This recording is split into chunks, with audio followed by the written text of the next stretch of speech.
다 저기 샤베 생이든 바자들 내지 되니 레스타 말아서 한번 샤샤버들 아마도 미지지 가서 트레버 가야 말에 바다 되니 뒤자오지리 거에 자와 거에 능력이 자와 아다 말아서 민대 탄저에 자오디 차이요래 주디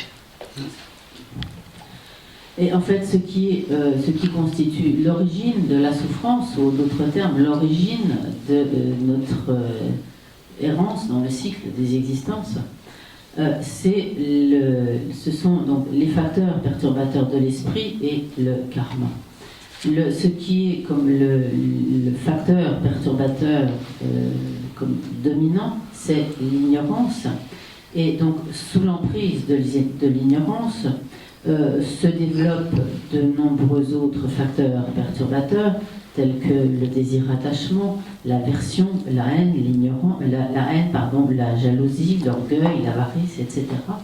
Et sous l'emprise de ces divers facteurs perturbateurs, nous accumulons des karmas, c'est-à-dire donc des actes qui imprègnent en fait notre courant de conscience, et donc tous ces facteurs perturbateurs de l'esprit, ainsi que les imprégnations laissées sur notre conscience par la force de nos actes accomplis sous l'emprise de ces facteurs perturbateurs, cela constitue donc l'origine, ou en d'autres termes, les causes de toutes nos souffrances dans le cycle des existences, les causes de notre existence, en quelque sorte, de notre asservissement au cycle des existences.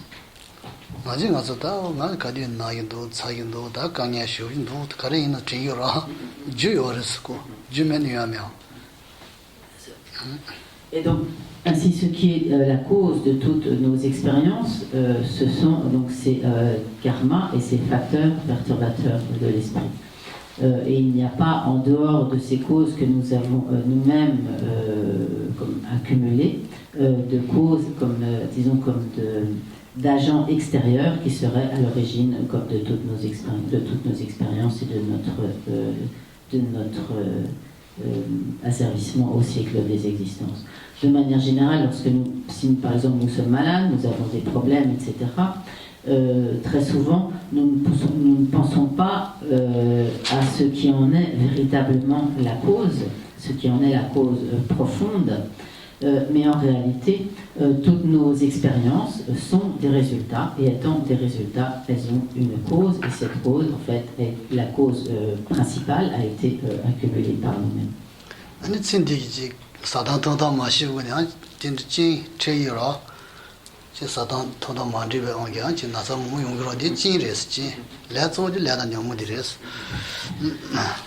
Et par exemple, il se peut que nous soyons malades, et à ce moment-là, nous ne pensons pas vraiment à ce qui est la cause, vraiment qui est à l'origine de notre maladie. Le fait, par exemple, que cette maladie apparaisse du fait que nous avons mangé une nourriture qui ne nous convient pas, que nous avons un régime alimentaire inapproprié, etc. Cela, ce sont les conditions comme les causes contributives. Mais la véritable cause, mais ce n'est pas là, donc la véritable cause a été accumulée par nous-mêmes.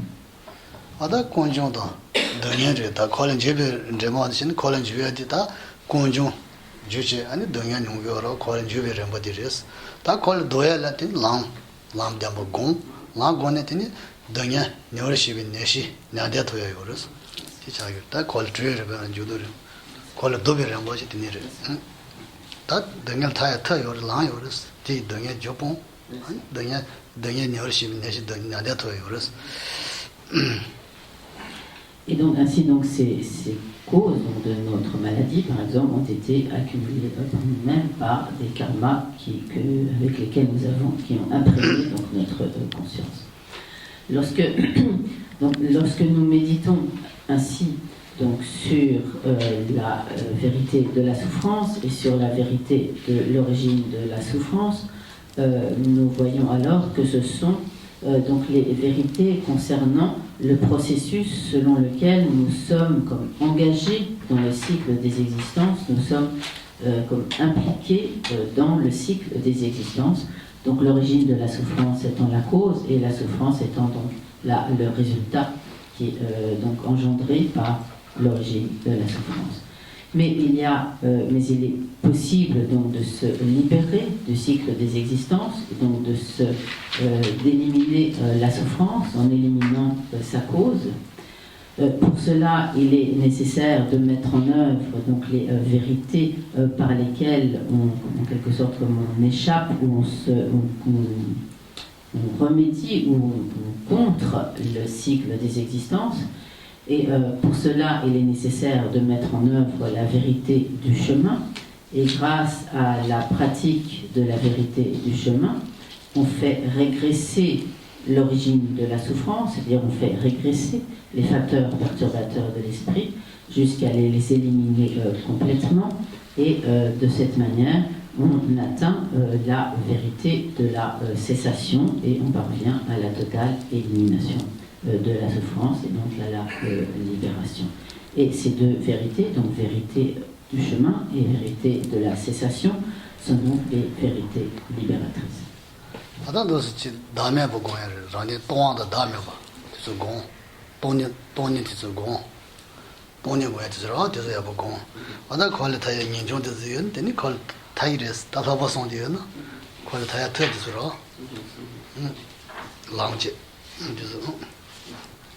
Et donc pour pouvoir atteindre cette totale libération du cycle des existences, il est nécessaire de s'appliquer à la pratique des trois entraînements.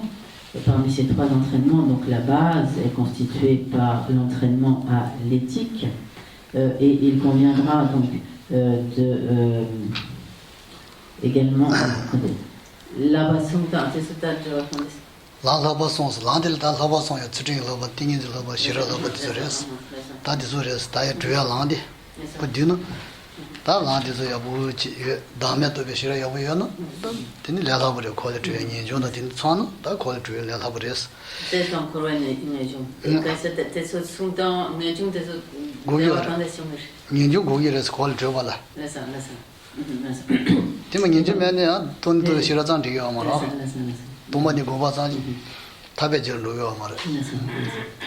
Et donc,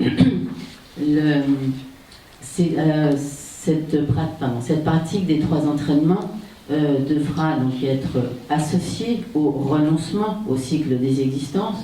Et donc si, en étant motivé par ce renoncement au cycle des existences, on s'applique donc à l'entraînement à l'éthique, à l'entraînement à la concentration et à l'entraînement à la sagesse, alors on pourra effectivement obtenir la libération du cycle des existences.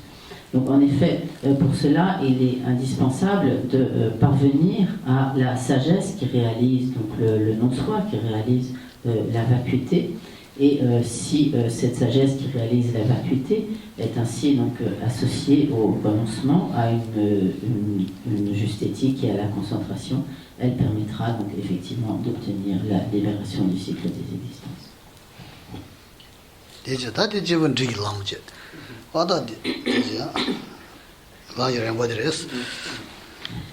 Et donc ce qui vient d'être expliqué à propos donc, des souffrances du cycle des existences, de l'origine de la souffrance, de la vérité du chemin, de la vérité de la cessation, tous ces points concernent donc la pratique des individus de motivation ou de capacité intermédiaire.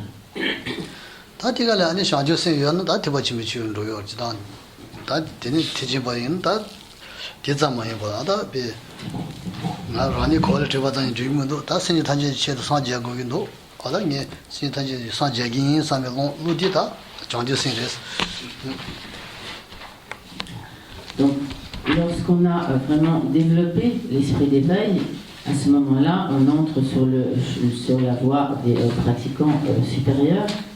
Et donc, pour cela, il convient de se dire qu'il ne suffit pas de se libérer soi-même, seul, du cycle des existences, mais qu'il est indispensable également d'œuvrer afin de pouvoir libérer tous les autres êtres de leur souffrance, de libérer tous les autres êtres du cycle des existences. Avec cette motivation, on se rendra compte que c'est seulement si l'on obtient soi-même l'état de Bouddha que l'on pourra ainsi conduire tous les êtres à ce même état, les libérer de leur souffrance, leur procurer le bonheur. Et donc cette détermination à obtenir l'état de Bouddha pour le bien de tous les êtres constitue donc l'esprit d'éveil.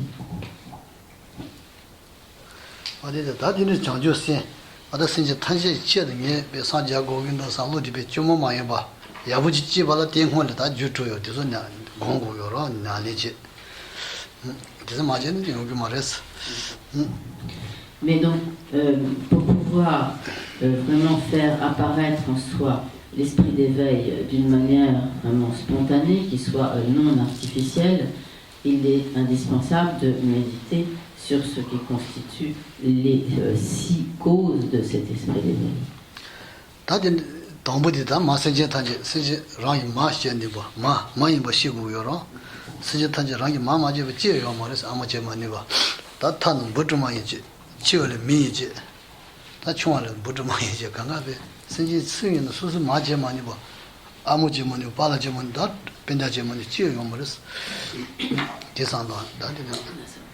La première de ces causes, comme la première de ces instructions,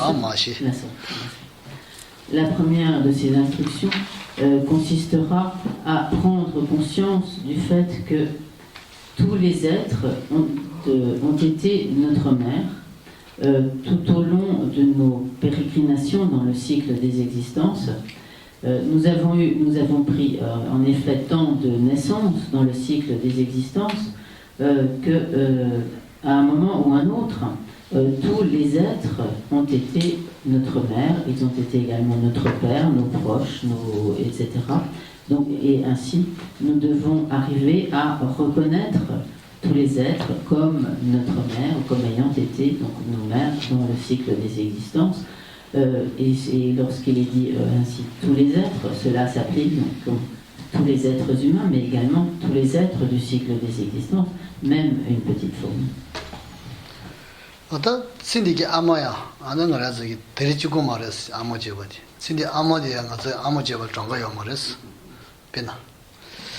Et donc, même notre mère de cette vie, et donc notre mère du présent, mais cette même mère a été notre mère un très grand nombre de fois tout au long de nos existences passées.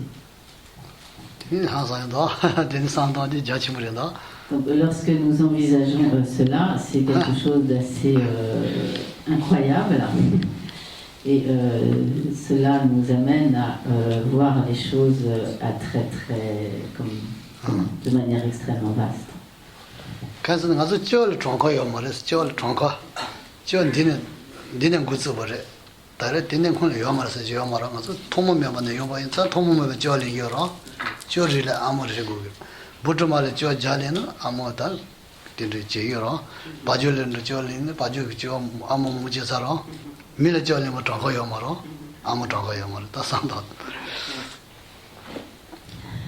En effet, donc cela nous amène à voir les choses à très très grande échelle, mais il faut bien voir que notre existence dans le cycle des existences, dans le samsara, est sans commencement, que notre conscience est sans commencement.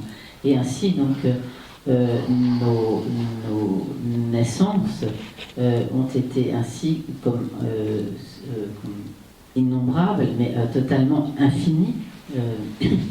Et par exemple, dans certaines existences, nous avons été une vache, par exemple, et nous avons eu une mère en tant qu'une mère, et à ce moment-là, cet animal qui a été notre mère dans notre existence de bovin a également été notre mère en tant que bovin, mère en tant que bovin, un nombre incalculable de fois.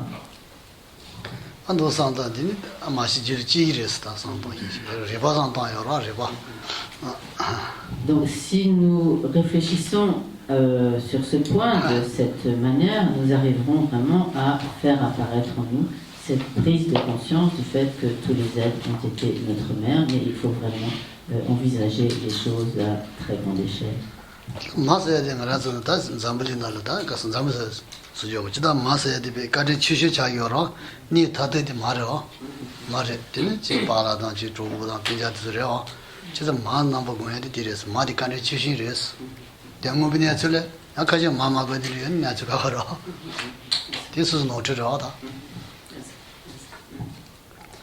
Lorsque donc, on parle dans les enseignements donc de reconnaître que tous les êtres ont été notre mère et de voir tous les êtres donc, comme notre mère, parce que si nous prenons l'exemple de cette vie, notre mère est en fait la personne qui nous a témoigné le plus de bonté, qui est pour nous l'être qui est comme le plus proche et qui nous a prodigué le plus de bienfaits. Et c'est sur la base donc, de cette relation toute particulière que l'on envisage ainsi, donc là, que l'on considère, que l'on voit ainsi donc, tous les êtres comme ayant été notre mère. Bien souvent, donc surtout en Occident, on n'a pas tendance à reconnaître la bonté de sa mère, qui est pourtant dans la très très très grande majorité des cas une réalité, et si l'on ne la reconnaît pas, c'est vraiment une erreur de notre part.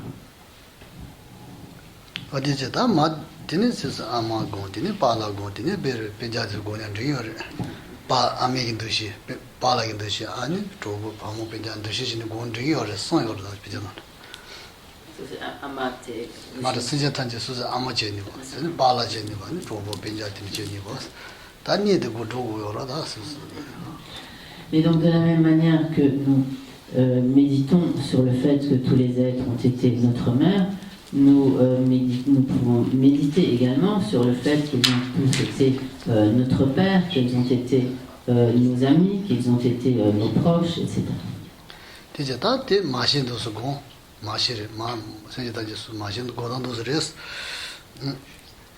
Donc, telle est donc la manière de méditer donc, sur le fait que tous les êtres ont été notre mère et de voir tous les êtres comme notre mère.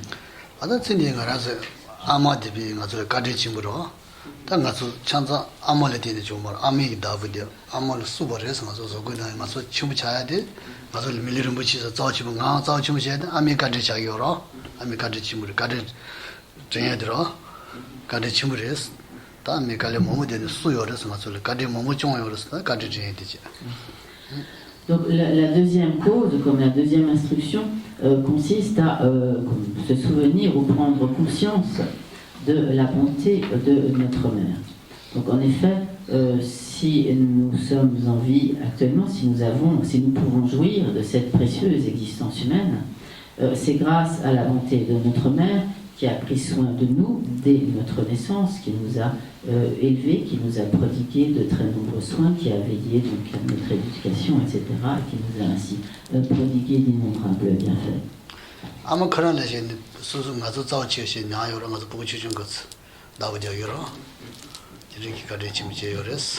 Donc en effet, notre mère a pris soin de nous depuis notre naissance, et en fait, la mère prend soin de son enfant comme le bien qui lui est le plus précieux, comme ce qu'elle a de plus précieux.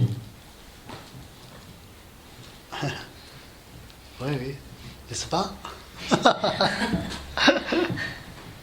On est là, on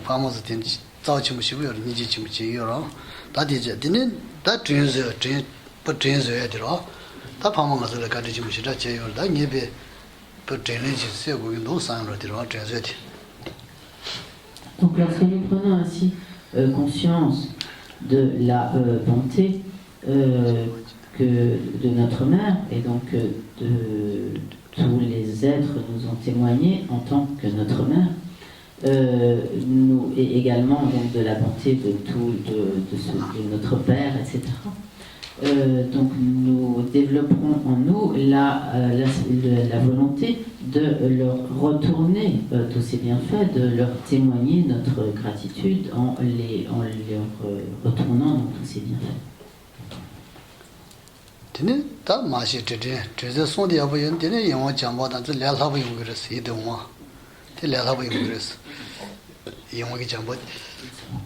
Donc si l'on développe bien dans son esprit les trois premières instructions qui consistent à reconnaître sa mère dans tous les êtres, à se souvenir de leur bonté et à vouloir leur retourner, les payer de retour pour tous leurs bienfaits, alors le point suivant apparaîtra extrêmement aisément, le point suivant qui est donc comme l'amour bienveillant, ou l'amour qui nous fait apparaître tous les êtres comme étant des proches, comme des êtres plaisants.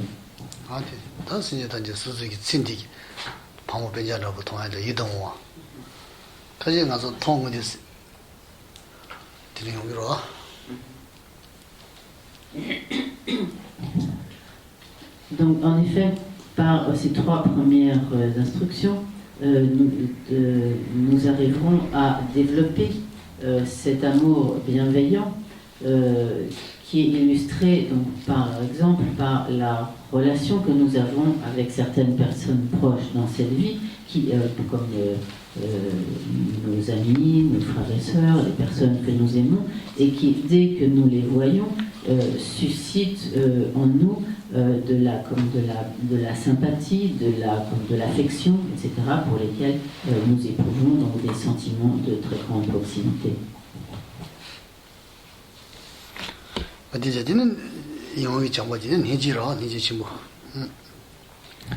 Et donc, sur la base de cet amour bienveillant envers tous les êtres, nous développerons l'instruction suivante qui est la grande compassion.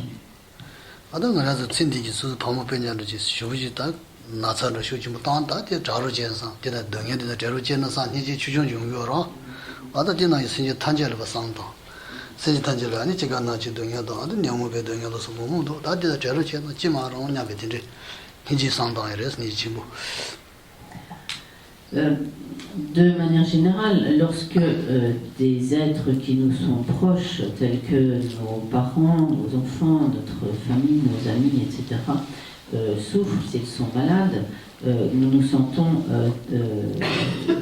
très concernés donc, par leur souffrance et souhaitons ardemment qu'ils puissent, s'ils sont malades, qu'ils puissent guérir de la maladie ou qu'ils puissent être libérés de leur souffrance. Donc, mais cette compassion est certes de la compassion, mais elle est alors comme partiale ou comme restreinte à quelques individus. Mais nous devons en fait comme étendre cette compassion à l'ensemble de tous les êtres en pensant à la condition de souffrance de tous ces êtres, en pensant donc qu'ils sont soumis à toutes les souffrances du cycle des existences, qu'ils sont également totalement prisonniers des facteurs perturbateurs de l'esprit, prisonniers des karmas qu'ils accumulent sous l'emprise de ces facteurs perturbateurs, et étant ainsi conscients de toutes les souffrances de tous les êtres, nous développerons alors la grande compassion qui ne fait comme aucune discrimination entre les êtres.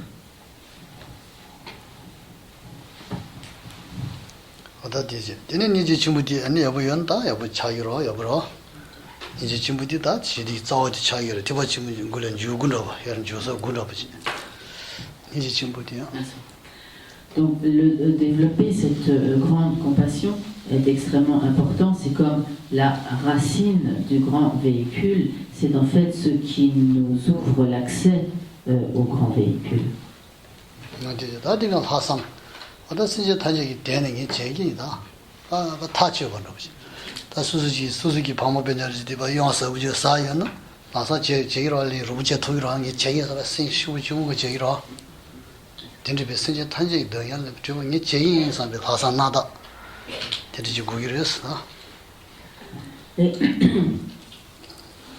Et lorsque nous avons développé donc, cette grande compassion, nous souhaitons avec une ardeur intense que les êtres soient libérés de leur souffrance, nous allons ensuite être personnellement déterminés à agir nous-mêmes pour libérer ces êtres de leur souffrance.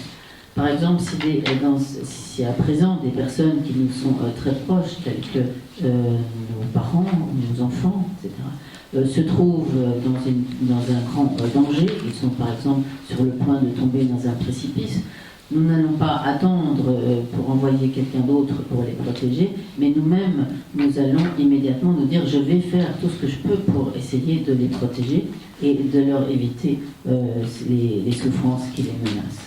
Donc nous allons alors agir de la même manière en développant donc ce qui est appelé littéralement comme la pensée supérieure, c'est-à-dire cet engagement personnel, cette comme responsabilité que nous prenons sur nous-mêmes, d'agir directement nous-mêmes pour pouvoir libérer tous les êtres de leur souffrance.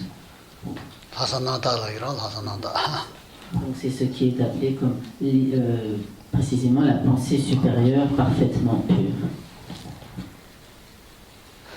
Ça. Dine da chanjo sindires da sinje tanje gi chedo den hasan da dizo yen da chanjo se la lawo yong ro da da ngi sinje tanje de je tu mare da ra de je tu mu je na ka wa je tu ada sinje tanje de je bol sa je gu yin do sa je ne je tu gi res da ngi sinje tanje gi chedo sa je gu yin do sa be de ni lu ji mo ma ye bo ji mo sinje sang dan chanjo sin cha yu ro da. Si l'on a développé cette pensée supérieure parfaitement pure, il devient alors très aisé de développer l'esprit d'éveil. En effet, on se dira alors, donc je veux libérer tous les êtres de leur souffrance, leur procurer un véritable bonheur, mais moi-même qui à présent n'ai pas la capacité d'accomplir ultimement à la perfection mon propre bien, comment pourrais-je accomplir celui de tous les autres êtres? De ce fait, on arrivera à prendre conscience du fait que seuls les Bouddhas ont la capacité de libérer tous les êtres de leur souffrance et de ce fait, on fera apparaître en soi la ferme détermination à obtenir cet état de Bouddha pour pouvoir libérer tous les êtres de leur souffrance. Possible?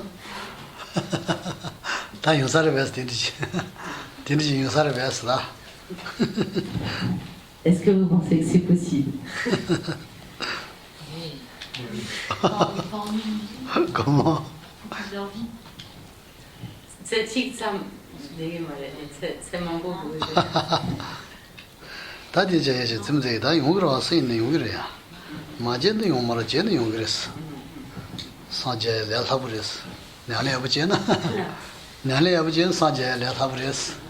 Michel, en fait, si l'on s'applique bien à la pratique, c'est facile d'obtenir l'état de Bouddha. Oui, oui. C'est pas travailler pas possible. C'est travailler oui, possible. Bouddha Shaja n'est possible, non possible. Pourquoi? Pourquoi pas? Sanje Changka me wan ngazu na yizu sanje re kuzu je ngazu je yo ta che re sa. Il y a de très nombreux Bouddhas, il y a eu par le passé de très nombreux Bouddhas qui au départ étaient des êtres ordinaires comme nous et qui finalement ont obtenu l'état de Bouddha. Donc s'ils ont pu obtenir l'état de Bouddha, il n'y a pas de raison que nous-mêmes nous ne puissions pas faire la même chose. Ta changjo sen di zan jule chi wa yin pen chu yo res. Pen ro de ngi de shu na ji shira shu me.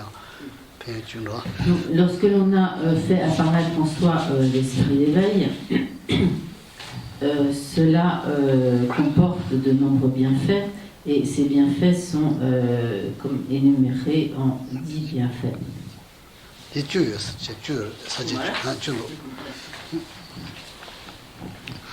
Tijinji jogu sinje kono dembas da tiba chimbo chichu skeje yomada shande sindi yana ko tiba chimbo de suyura shande samba regire ko tiba chimbo regire shande sin yana ko jogu no batires chije. Donc le premier de ces bienfaits est que lorsque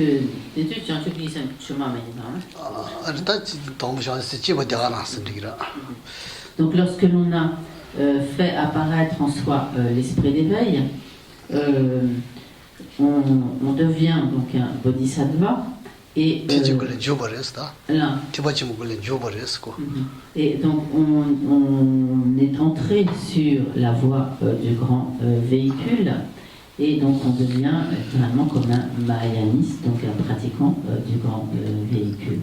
디지제 다 제세 시주 미토버스 아니 그래 제세 션제 삼버스 미토기레스 지제 니버디 다 션제 삼버스 미 제세 션제 삼버스니 디레 제세 션제 삼버스 미토기레스. Et donc toujours à propos de ce premier bienfait, cet esprit d'éveil est en fait comme la porte qui nous fait entrer sur le grand véhicule. Donc le deuxième bienfait, c'est que on obtient littéralement donc le nom de fils de victorieux, c'est-à-dire donc fils de victorieux, c'est une autre appellation pour les bodhisattvas, en ce sens que l'on devient comme un fils de Bouddha. 아다 션제스 줄에 징을 된 소모디다 니라 봐봐 다지모디서 시진이요 션제스 니버침부여자 다지모디는 예대 빠드면 보여졌어 지난 퀄리티에서는 니버 빠티서 야베 레이군이 아니베 시진이요 도기랬어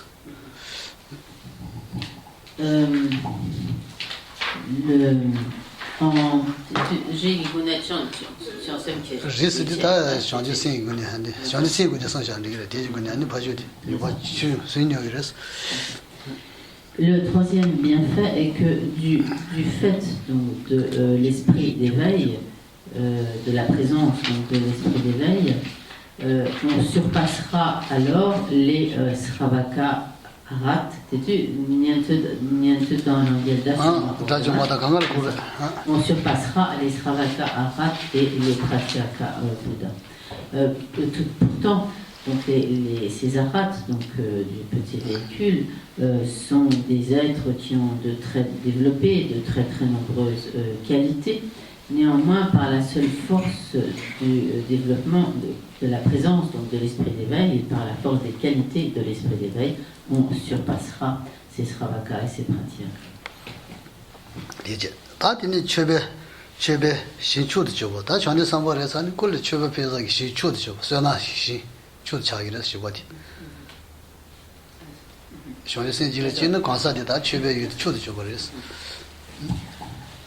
Grâce à ce développement de l'esprit d'éveil, on deviendra comme un suprême champ d'offrande, c'est-à-dire comme un suprême destinataire d'offrande.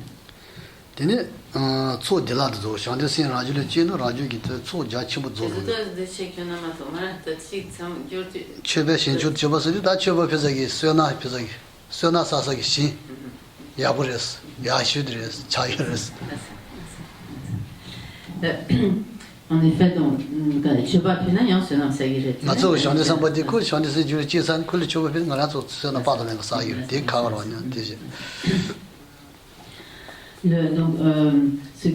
Lorsqu'il est dit qu'on deviendra donc un suprême champ d'offrande, c'est-à-dire qu'on sera pour les disciples qui font des offrandes aux bodhisattvas ou qui nous font des offrandes en tant que bodhisattvas, on sera comme un champ d'accumulation de très nombreux mérites, car le fait de faire des offrandes aux bodhisattvas permet d'accumuler de très nombreux mérites.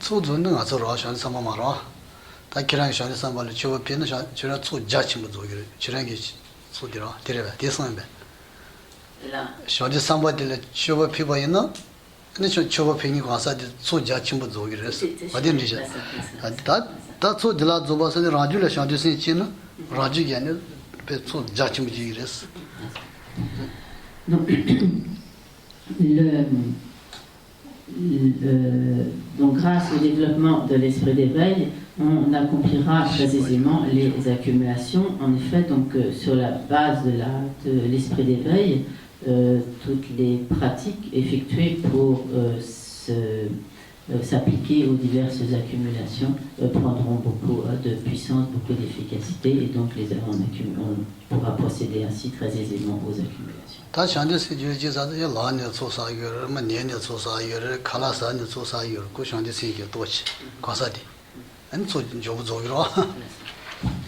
En effet, à partir du moment où l'on a développé l'esprit d'éveil, à tout moment, on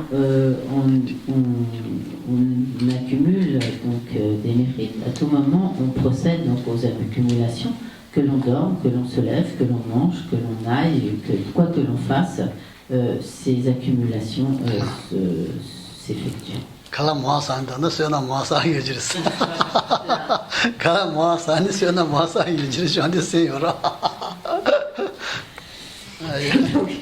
si l'on mange trop, comme j'avais dit, même lorsque l'on mange, on accumule des mérites. Donc si l'on mange trop, on va accumuler trop de mérites.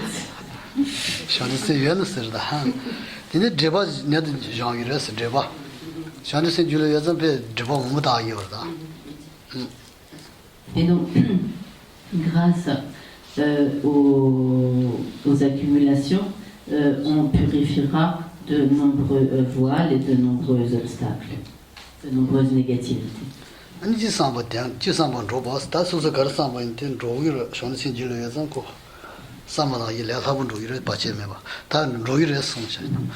Et également, grâce au développement de l'esprit d'éveil, on pourra accomplir aisément tous ces desseins. Grâce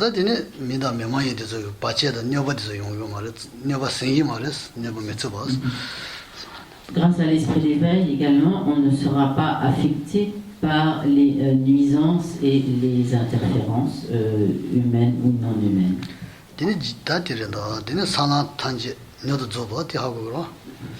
Et également, grâce à l'esprit d'éveil, on accomplira rapidement et comme toutes les terres et les chemins.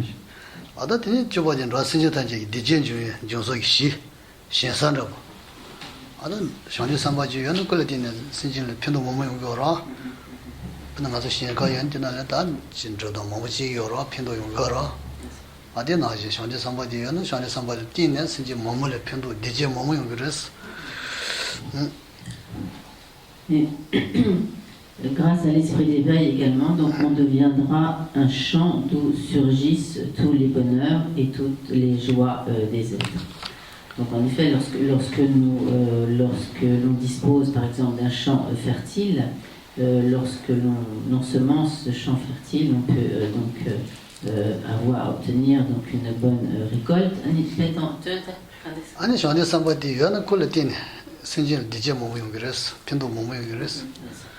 Et donc de la même manière, celui qui possède l'esprit d'éveil, comme est pour tous les êtres comme un dispensateur de très grands et nombreux bienfaits.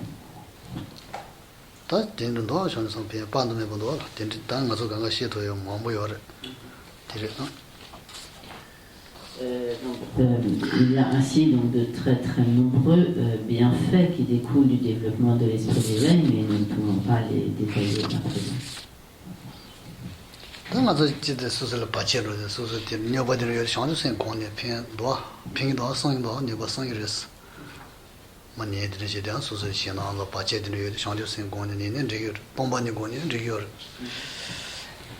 Ainsi, de manière générale, lorsque nous rencontrons divers obstacles, diverses interférences, nous, par la méditation sur l'esprit d'éveil, le développement de l'esprit d'éveil, mais également par la méditation sur la vacuité, nous pourrons dissiper ces obstacles.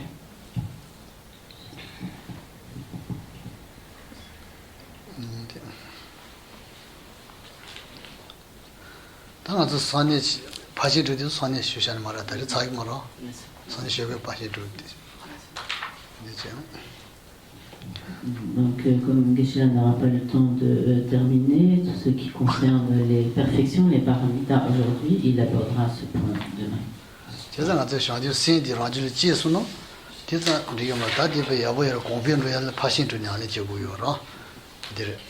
Et donc, en bref, lorsque l'on aura développé en soi l'esprit d'éveil, il ne suffira pas de s'arrêter là, mais il faudra comme faire progresser cet esprit d'éveil et le faire croître donc par la pratique des 6 perfections, des 6 paramitas.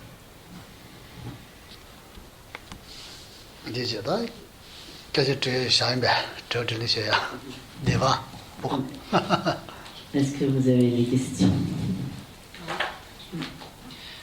L'échange de soi pour autrui, c'est après les psychoses et un effet, si on médite dans l'ordre pour une méditation du lama. Dashanyamje qui connaît Tsapte, Yanchetan, Gundamenga, qui connaît qui Jela, comme Kokituga, qui Tajiniris. Jedamenga Dinga Gonin Rigore, Dajinaji Gonin Rigore, Shondis Jelata, Tanim Niris, Tamirawa. 다진 아직은 샤데스 지다 언니 로브레스 언니 언바 로바 야부디 언니기 지나로 자기를 언딜다 지라 명아 된로바 송아 주요레스 가르고 코니 지기레스 다 디지 En fait, ce sont deux méthodes distinctes. Donc, il n'est pas forcément nécessaire de pratiquer ces deux méthodes. On peut développer l'esprit d'éveil par l'une ou l'autre de ces deux méthodes. De manière générale, il est enseigné que la méthode de l'égalité et de l'intervention entre soi et les autres est destinée aux individus ayant des capacités plus affinées, plus aiguisées, et que la méthode donc, des 7 causes et résultats, donc Geshe a énoncé à présent, est destinée donc, aux êtres ayant, disons, comme peut-être des facultés moins développées.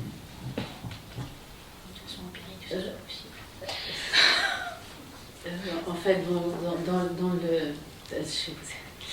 Je vais poser la question, bien sûr, mais en fait, Geshe, quand il avait enseigné l'ensemble du Lampi, il avait à ce moment-là détaillé ces points de manière assez approfondie. Voilà. Maché dans Children, c'est à des autres. Dans la dose, Geshe, dose Gebo, soumis. J'aime la Sutta, non, de la dose Kawalte, quand les gens sont déjà des Sutta, ça dans la dose Kawares.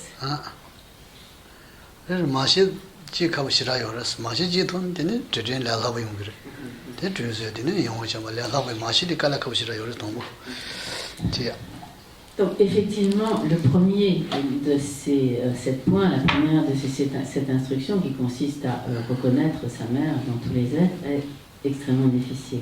Et à partir du moment où l'on a vraiment compris ce premier point, alors les autres points sont beaucoup plus faciles à réaliser parce que ça devient beaucoup plus facile de prendre conscience de leur bonté, de vouloir retourner leur bonté.